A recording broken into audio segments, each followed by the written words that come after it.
கர்த்தருடைய நாமத்துக்கு மகிமையுண்டாவதாக. இன்றைய வார்த்தை சங்கீதம் 136:4.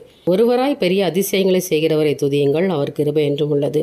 கருமையானவர்களை நீங்கள் துதிக்கணும். எதற்கு தெரியுமா? ஆண்டவர் உங்களுக்கு செய்த அதிசயத்துக்கு அற்புதத்துக்காக துதிப்பீங்களா?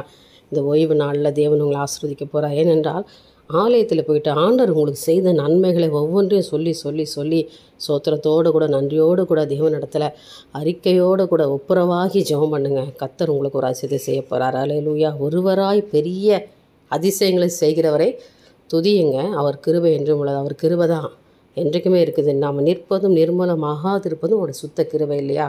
இன்றைக்கு உங்களையும் உங்கள் குடும்பத்தையும் இம்மட்டும் நடத்தி கொண்டு வந்தார் இல்லையா? அவருடைய கிருபை தானே. அதனால் நீங்கள் துதிக்கணுமா இல்லையா? அவரே அதிசயங்களை செய்கிறவர், அதிசயமானவரும் அவரே.